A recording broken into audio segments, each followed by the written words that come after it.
X ray machine کی ایجاد ایک حادثہ جس نے میڈیکل سائنس کو ہمیشہ کے لیے بدل دیا۔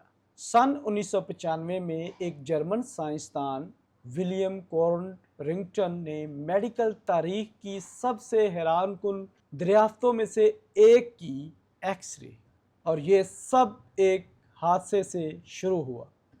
رنگٹن اپنی تجربہ گاہ میں کیتھوڈ ریز پر کام کر رہے تھے جب انہوں نے دیکھا کہ ایک اسکرین عجیب سی روشنی سے چمک رہی ہے، حالانکہ وہ ٹیوب مکمل طور پر ڈھکی ہوئی تھی۔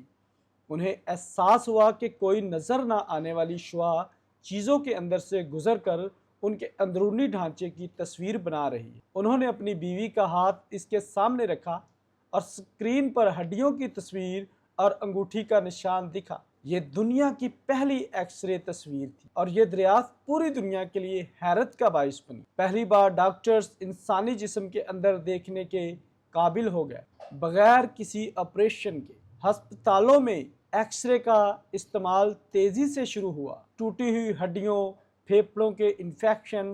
1901 میں رنگٹن کو اس شاندار دریافت پر پہلا نوبل انعام برائے طبیعیات فزکس دیا گیا۔ آج ایکس رے جدید طب کا لازمی حصہ ہے، چاہے وہ C T scan, dental x ray, mammography یا کینسر کا علاج ہو، اور یہ سب ایک چھوٹی سی جرمن لیبارٹری میں ہونے والے حادثے سے شروع ہوا، اور یہ ثابت کرتے ہوئے کہ بعض اوقات سب سے بڑی دریافتیں اتفاقاً ہوتی ہیں اور دنیا کو ہمیشہ کے لیے بدل دیتی ہیں۔